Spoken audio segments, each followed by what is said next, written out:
주식 투자 심플하게 충분하게 스텝스. 이 제페토의 플랫폼과 라인코인이 접목이 돼서 같이 거래가 시작이 돼. 저도 제페토 그 캐릭터가 있거든요. 만드셨구나. 네. 저 이런 거 빨리. 스텝스 구독자 여러분 안녕하세요. 돈 되는 정보만을 꽉꽉 눌러서 알려주는 리서치 돈알리의 최상욱입니다. 지금은 연말이어서 내년도 투자 전략을 수립하는 연간 전망 섹터 세미나를 듣는 그런 시즌인데 오늘은 어떻게 보면 올해 상반기에도 굉장히 바빴고 하반기에도 정말 너무 바빴던 인터넷 플랫폼 그리고 게임 섹터를 담당하시는 하나투자증권의 김소혜 애널리스트님을 모시고 오늘 돈알리 시작해 보겠습니다. 안녕하십니까? 안녕하세요. 안녕하세요. 한화투자증권에서 인터넷 게임 업종 담당하고 있는 김소혜입니다. 일단 두 개 섹터를 담당하고 계신데 저희가 하나하나씩 차근차근 짚어볼 생각이고 오늘은 인터넷 플랫폼에 대해서부터 먼저 조금 진행을 해보도록 할게요. 네. 인터넷 플랫폼 기업이 상반기에는 엄청나게 각광을 받았었는데 그쵸. 거의 뭐 주식시장을 다 점령할 것 같은 그런 포스로 승승장구하다가 규제 이슈 딱 터지면서 주가도 좀 약세고 투자자들도 조금 흔들렸고 그래서 저희가 지난번에 돈알리 한번 찍으면서 그런 규제 이후에 어떤 전망에 대해서 좀 얘기를 했는데 지금 전체적으로 봤을 때 인터넷 섹터가 다시 그때만큼 그 올해 상반기만큼의 막 탄력이 있고 그런 상황은 아닌 것 같거든요. 그래서 내년도에는 이런 인터넷 섹터를 전체적으로 또 올해 전반적인 주가 흐름이랑 아까 제가 규제까지 말씀드렸는데 좀 종합적으로 요약을 해가지고 간단하게 그 의견을 좀 밝혀주시면 네. 좋을 것 같아요. 그렇게 사실 뭐 올해 상반기에 굉장히 인터넷 섹터라고 하면 네이버, 카카오의 주가가 시장 대비 굉장히 수익률이 좋고 아웃퍼폼을 했습니다. 그런데 20년도에도 마찬가지였고요. 사실 한 2년간 시장 대비 수익률을 굉장히 아웃퍼폼 하다가 이제 9월에 저희가 이제 촬영 컨텐츠로 만나 뵙게 됐을 때부터 사실 정부 향해서 시작된 그 온라인 금융 플랫폼 규제와 그리고 골목상권 서비스 침해에 대한 여러 가지 이슈가 부각되면서 주가는 좀 조정을 받았고요. 그럼 지금 관점에서 봤을 때 주가는 조금 조정을 받았고 규제 이슈는 사실 최악을 지나갔다라고 판단을 하고 있는데 그러면 당장 이제 비중을 좀 늘려서 사야 되냐라는 질문이 좀 궁금하실 것 같아요. 맞아요. 그걸 여쭤보고 싶었는데 먼저 이렇게 얘기를 해주시니까 지금 그러니까 인터넷 섹터 비중을 조금 늘릴 타이밍인지 보면서 늘릴 타이밍인지 이런 거를 궁금해할 것 같습니다. 결론을 먼저 말씀을 드리면 당장에 크게 좀 비중을 늘려서 투자를 할 만한 모멘텀은 조금 과거보다 약화되었다라는 결론을 먼저 말씀을 드립니다. 사실 네이버의 같은 경우에도 매출액 성장률이 내년에도 24% 정도로 저희는 성장을 할 것이다라고 전망을 하고 있는데 카카오도 영업이익 성장률이 거의 50% 가까울 정도로 증가폭이 굉장히 큽니다. 이 굉장히 크다라고 말씀드리는 건 사실 다른 대형주나 다른 업종이나 뭐 여러 대기업들을 비교했을 때 그 실적 그로스가 적지 않고 굉장히 이제 견고한 성장이 나타날 수 있다라고 말씀을 드리는 건데 하지만 저는 인터넷 기업들 그 두 종목을 바텀업으로 개별적으로 봤을 때에는 성장 폭이 조금 줄어들 수밖에 없는 구간이 내년이다라고 보고 있고요. 워낙에 2년 동안 너무 성장률이 좋게 모멘텀도 여러 가지가 반영이 되면서 리레이팅이 나왔기 때문에 내년도에 단기적으로 봤을 때에는 그 모멘텀의 폭이 좀 줄어들지 않을까라고 생각하는 게 이제 첫 번째 결론의 의견이고 하지만 이제 그럼에도 불구하고 투자 포인트는 존재합니다. 이제 그럼에도 불구하고 두 기업이 성장할 수 있는 투자 포인트와 저희가 그래도 비중을 늘릴 만한 그 시그널과 포인트는 있기 때문에 그거를 오늘 좀 말씀을 드리는 시간을 또 갖도록 할게요. 그러면은 일단 뭐 제가 빠져도 되겠는데요. 진행까지 너무 잘해주셔가지고 저 잠깐 나갈까요? 일단은 제가 들으면서 들었던 생각은 저희가 9월에 어느 정도 교통정리 한번 했잖아요. 굉장히 승승장구했지만 그리고 승승장구 할 수 있었던 거는 뭔가 저희가 사업화라고 생각하지 못했던 부분을 창의적으로 비즈니스를 만들면서 모네타이제이션까지 쭉 갔으니까 대단하다 이렇게 했는데 그게 조금 골목상권이나 소상공인 이런 부분에 영향이 있을 거라고 생각하니까 또 선거도 빼놓을 수가 없고요. 그래서 이런 부분으로 인해서 규제가 조금 있는 것 같다고 생각하면서 그런 탄력이 둔화됐는데 그러니까 내년에도 엄청난 매출 성장과 이익 성장을 각각 보여주긴 하나 이런 종합적인 관점에서 봤을 때는 지금 당장은 아니지만 그럼 또 반대로 말하면은 지금 당장 아니지만 또 내년 예를 들면 대선 이후에 아니면은 내년에 또 아까 말씀하셨던 좋게 생각하는 그런 포인트 네. 이런 것들이 발휘되면은 또 좋게 볼만하다는 거니까 그렇죠. 네네. 그러면은 일단은 네이버부터 한번 얘기를 해볼까요? 네네네. 네이버 같은 경우에는 저희가 9월에서도 한번 돈 알릴 때 다뤘지만 컨텐츠하고 그렇죠. 커머스가 메인인데 맞습니다. 네. 금융으로 맞으니까 좀 억울하다 약간 이런 마음이었잖아요. 네, 맞습니다. 지금 네. 그러면 컨텐츠하고 커머스 이렇게 좀 단계적으로 얘기 한번 해주실까요? 네, 네이버 컨텐츠 사업 같은 경우에는 여러분들 잘 아신 이제 네이버 웹툰으로 시작된 이제 웹툰 매출이 지금 컨텐츠 매출에 거의 다 비중을 차지하고 있을 정도인데요. 네, 네. 아직까지 전사 매출에서 차지하는 컨텐츠 매출 비중이 좀 작다 보니 그 기업 가치에 이제 영향을 미치는 이 변수가 좀 약하긴 합니다. 하지만 이번 3분기 실적도 네이버의 컨텐츠 사업 매출 성장률이 60%나 높은 성장이 나왔습니다. 거의 전사 매출 성장률 중에서는 가장 높을 정도로 전사에서 컨텐츠는 뭐 한 10% 하는 건가요? 맞습니다. 비중적으로 네네. 봤을 때는 10% 정도가 되는데 그러면 이제 지금 나오고 있는 매출은 어디서 나오냐라고 봐주시면은 이제 네. 네이버 웹툰 매출, 국내 매출도 있고 동남아에서 일본 지역이나 나오는 매출도 있고요. 네. 이제 미국이나 유럽권에서 진출한 조금의 이제 포지션의 성과가 나오고 있는 부분도 있는데 중요한 건 그건 것 같아요. 이제 지금 웹툰 매출을 구성하고 있는 건 여러분들이 보시는 웹툰의 구독이나 이제 서비스 이제 네, 사전에 구매해서, 미리 보기 할 때 맞습니다. 구매해서 그걸 맞죠. 쓰잖아요. 네. 몇백 원씩 구매해서 쓰는 이 매출이 거의 다인데 내년에 네이버가 본격화 사업을 진출하려고 하는 부분은 이 컨텐츠의 2차, 3차 이 유통 저작물에 대한 이 파생을 IP 확장 비즈니스를 본격화하려고 앞두고 있는 상황인데요. 그럼 예를 2차, 들어서 3차면 뭐 드라마나 영화 같은 맞습니다. 건가요? 네. 네. 아마 여러분들도 보셨겠지만 네이버 웹툰 IP를 원작으로 하는 드라마를 최근에 많이 보셨을 수 있을 것 같아요. 유미의 세포들이라고 하는 CJ ENM의 티빙에 네. 띄어진 드라마가 네네. 대표적일 수도 있는데 근데 이 IP 확장 비즈니스의 이제 선순환의 강점은 네이버 웹툰 IP가 드라마로 제작이 돼서 방영이 되면 그 드라마가 히트가 치면 네. 다시 네이버 웹툰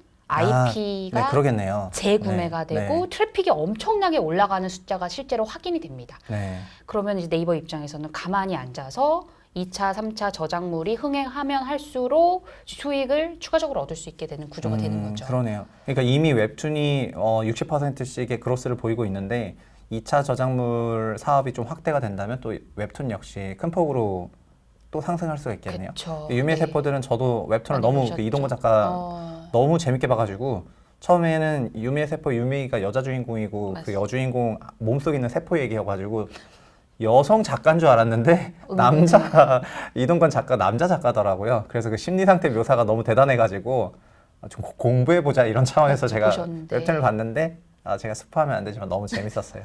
그 드라마까지 만들어져가지고 네, 지금 인기를 맞아요. 하더라고요.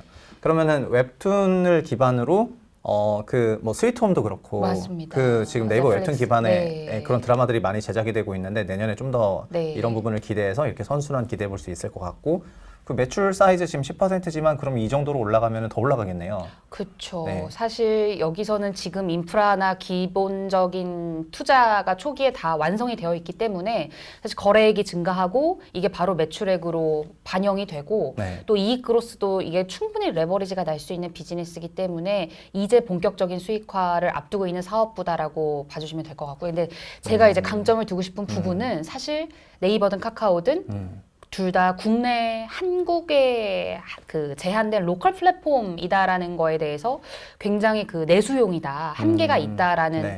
안 좋은 요인들이 많이 반영이 되고 있었는데 이 비즈니스는 즉 컨텐츠 비즈니스는 글로벌 지역으로 확장할 수 있는 비즈니스이기 때문에 사실 멀티플을 충분히 더 부여받을 수 있는 비즈니스다라고 말씀을 드리는 걸 좀 강조드리고 싶습니다. 네, 요즘에 또 K 컨텐츠나 그런 드라마 프로덕션에 대한 그런 선호도가 많이 올라갔잖아요. 그래서 아마 그런 IP들을 활용해서 드라마로 만들고 하려는 시도는 더 많아질 거라는 생각이 많이 들고 네이버가 보물 창고일 수도 있을 것 같아요. 네, 네. 저도 만화를 어렸을 때부터 너무 좋아해가지고 그러신 것 그래서 같아요. 네이버 웹툰을 많이 봤는데 카카오에도 카카오 웹툰과 네이버 웹툰이 있긴 하지만 제가 느꼈을 때 네이버 웹툰이 품질 관리를 잘하는 편이어가지고 경쟁력이 좀 있는 것 같더라고요. 그 시리즈 특히 그 텐트폴처럼 맞습니다. 나오는 연재형이, 시즌제에 네, 있어서 네. 네이버 웹툰이 엄청나게 강점을 갖고 있는 것 같습니다. 너무 제 얘기만 해가지고. 네. 그러면 일단 컨텐츠가 한 꼭지고 그럼 커머스는 또 어떻게 업데이트? 네이버의 커머스가 사실 지금까지 시장 성장률을 굉장히 아웃퍼폼하면서 잘 커왔어요. 그래서 네. 이제 쿠팡 대비 연간 거래액 점유율도 1등을 달성할 정도로 이제 국내 커머스 시장을 어느 정도 지배력을 잡았다라고 봐주시면 되는데 네. 사실 지금 코로나가 정상화되고 백신 접종률이 높아지면서 오프라인 경제 활동이 많아지면서 전체 이커머스 시장 성장률이 둔화될 수밖에 없는 상황입니다. 네. 실제로 9월 달에 이커머스 시장 성장률도 전월 대비 크게 좀 둔화될 수밖에 없는 수치가 나왔고 네. 4분기 숫자가 아직 통계청에서 집계된 숫자는 없긴 하지만 제가 봤을 때에는 시장 성장률은 10% 초반대로 많이 좀 내려오지 않을까라고 보는데 이렇게 시장 성장률이 둔화되면 어쩔 수 없이 1등 사업자인 네이버의 커머스 성장도 소폭 둔화가 불가피한 상황입니다. 네. 사실 시장 성장률보다 한 2배 정도 아웃퍼폼하는 숫자가 4분기 그리고 내년에도 지속이 되겠지만 워낙에 지금 코로나 이후에 이제 아웃퍼폼하던 그 커머스 성장률이 그래도 그 모멘텀 면에서는 좀 부족하지 않을까라는 관점에서 본다면 이 커머스 사업을 투자 포인트로 지금 네이버의 기업 가치를 크게 올릴 수 있다라는 포인트를 지금 잡기엔 조금 부족하지 않을까라고 생각을 하고 있고요. 네. 그럼에도 불구하고 그럼 네이버는 그냥 있진 않은 것 같아요. 이제는 국내 커머스 시장의 지배력을 발판으로 이 비즈니스 모델을 해외 진출을 앞두고 있고요. 네. 이미 일본 시장에 이 국내에서 잘하고 있는 스마트 스토어의 사업 모델을 일본 시장에 10월 달에 진출을 했습니다. 네. 여러분들 아시는 것처럼 일본 시장의 커머스 환경은 지배적인 사업자의 플랫폼이 없고요. 그리고 국내 대비 그 이커머스 시장 규모가 한 3배 정도 높다라는 수치가 나오는 것만큼 사실 그 성장할 수 있는 여력은 저는 충분하다라고 보고 거의 있어서 뭐 춘추 전국 시대인가 보네요. 맞습니다. 이커머스 시장은 큰데 지배적인 사업자는 없고. 없다라고 봐주시면 네. 그리고 특히 일본 시장은 온라인 침투율이 웬만한 국가보다는 사실 한 자릿수로 아직 침투율이 낮은 상황이기 때문에 네. 지금 라인과 제트홀딩스의 이미 플랫폼이 나가 있는 일본 지역에서는 네이버의 이 커머스 사업 모델이 조금 확장할 수 있는 가능성이 높지 않을까라는 의견을 말씀을 드리고 근데 요 뭔가 그 시그널과 뭔가 숫자가 확인이 될 때까지는 내년까지는 조금 시간이 걸리지 않을까라는 의견입니다. 네. 그 스마트 스토어는 저도 이용을 하고 있는데 이 스마트 스토어는 제 지인들도 이용을 하고 계시고 굿즈 만들어서 스마트 스토어에 올려서 그냥 판매하시고 통신 판매업 자격만 있으면은 상점을 개설하는데 아무런 제약이 없는데 원래는 제가 프로덕트만 팔 수 있을 거라고 생각했는데 요새는 스마트 스토어로 서비스를 파세요. 여러 가지 스피치나 헬스, 그다음에 뭐 세미나 이런 거를 다 스마트 스토어로 팔아가지고 그리고 그게 다른 플랫폼들은 대부분 다 30%에서 최대 70%를 떼가잖아요. 맞습니다. 플랫폼 비로. 네. 스마트 스토어는 안 떼가요. 안 떼가니까. 그 카드 수수료만 가져가기 차감하고, 때문에 네네. 그 컨텐츠 프로바이더 입장에서는 다 동량이 팔리게 되면은 3배나 4배 이상의 매출 그로스가 스마트 스토어에 존재하거든요. 그래서 스마트 스토어가 말 그대로 엄청나게 확장 중에 있는데 일본 같은 환경에서는 더 잘 어울리지 않을까 이런 생각이 일단 들긴 드네요. 물론 좋은 지표가 나오면은 주가나 이런 것도 다 반응하겠지만 어쨌든 일본 쪽에 이렇게 진출한다는 건 장점인 것 같고 그리고 네이버는 또 그 요새 메타버스가 대세인 세상인데 맞습니다. 네. 또 제페토랑도 그렇죠. 연결되고 네네. 네이버도 그 라인 아까 말씀하신 네. 라인에 코인도 있지 않나요? 네, 네, 맞습니다. 네이버의 제페토의 사업 모델은 사실 뭐 유사하게 로블록스와 유사한 사업 모델로 봐주실 수도 있을 정도로 네. 국내 업체들 중에서는 그래도 예전부터 이제 플랫폼을 준비하고 실제로 수익화가 시작이 되고 있는 사업 모델의 플랫폼이 진행이 되고 있고요. 네.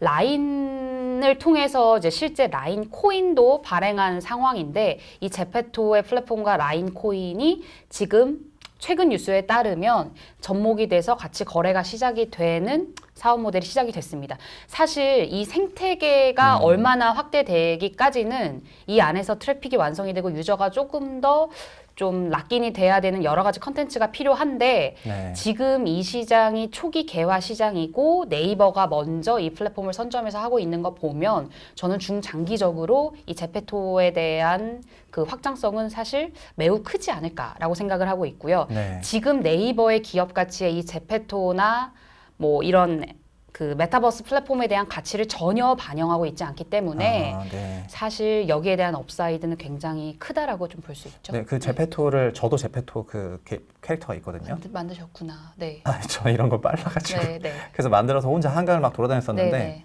근데 그러면서 그 제페토가 약간 요새 네이버가 하는 사업들을 좀 보면은 그 컨텐츠 사업 중에서 저희가 웹툰을 좀 많이 말씀드렸는데 네이버가 은근히 그 K 엔터 쪽을 발 엄청 넓혀놨거든요. 네. 네이버 플랫폼에 아티스트들 엄청 얹힐 수가 있도록 만들어 놔가지고 이게 제페토랑 연결되면은 좀 굉장히 엣지가 좀 있을 것 같은데 이거를 라인 코인이랑도 또 묶어버리면은 좀 더 엣지가 있지 않을까. 머릿속으로 상상회로를 막 돌리고 있습니다. 어쨌든 네이버가 이런저런 저는 그런 것 같아요. 카카오나 네이버 같은 회사는 우리나라에서 너무 커져가지고 이제 뭘 하려 그러면은 언론의 공격도 받기 쉽상이고 맞습니다. 또 정치권으로부터도 압력받기 쉽상이어가지고 아마 매우 하고 싶은데도 불구하고 조금 말을 못 하고 있고 그 다음에 그 정보를 못 주고 있는 게 더 맞습니다. 많다고 생각을 하거든요.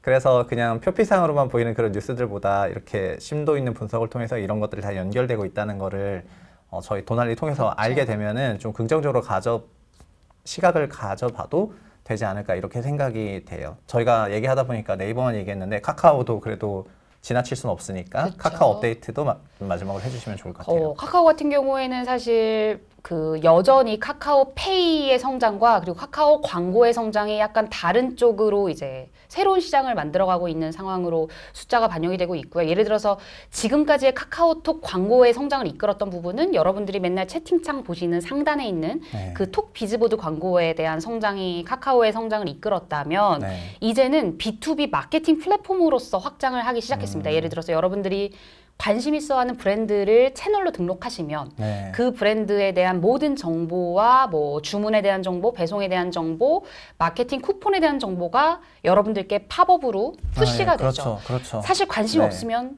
없애면 되는 거기 때문에 굉장히 그 기업 브랜드 입장에서는 개별 유저에 대한 그 네트워크와 커뮤니케이션 툴을 활용할 수 있는 굉장히 좋은 플랫폼입니다. 네, 그런 것 같습니다. 이 비즈니스 툴을 이용해서 이제 카카오가 이제 추가적인 2차 광고 성장을 좀 앞두고 있기 때문에 내년에도 카카오의 광고 성장과 이익 성장은 사실 지속될 수 있을 것 같아요. 네, 그럼 카카오는 사실 지금 합산해서 뭐 페이도 상장했고 그다음에 카뱅도 있고 그래서 지금 파이낸스 쪽으로 굉장히 강한데 어쨌든 규제가 시작됐다는 점에서 투자자들 센티는 지금 좀 안 좋은가 보죠. 여의도의 전반적인 기관 투자자들 뭐 센티가 굉장히 안 좋았던 시기는 사실 조금 지나갔다라고 봐주실 수 있고요. 지금은 사실 그 규제의 제도권 하에서 그 카카오의 금융 사업이 잘 진행이 되고 있기 때문에 이제 얼마나 이제 돈을 만들 수 있고 수익화를 낼 수 있는지에 좀 초점을 맞추시는 것 같습니다. 그렇군요. 사실 어떻게 보면은 상반기에 거의 천하무적일 것 같았던 네이버 카카오가 그런 규제 리스크를. 근데 미국 빅테크들도 다 규제 받잖아요. 맞습니다. 단독점부터 시작해서 그렇죠. 엄청난 규제를 받고 있는데 그런 규제에도 불구하고 결과적으로 보면은 이런 플랫폼 컨텐츠 기업들이 다 성장을 했는데 저희가 규제가 너무 간만에 들어오다 보니까 이렇게 규제를 받는다고 이렇게 하면서 약간 규제 산업에 대한 노이로제 같은 게 있어서 주가가 좀 더 조정을 받거나 좀 인기가 떨어졌던 그런 원인이 아니었나 이렇게 생각하고 결국 시간이 다 해결해 준다고 믿거든요. 시간이 해결돼 주면 저희가 2022년을 준비할 때 이런 거가 뭐 규제 산업이 아니라 그럼에도 불구하고 엣지 있는 그 각 회사의 코어 비즈니스는 그런 광속 성장을 하고 있다는 거를 꼭 유념하셔가지고 좋은 투자 포인트로 삼으셨으면 좋을 것 같습니다.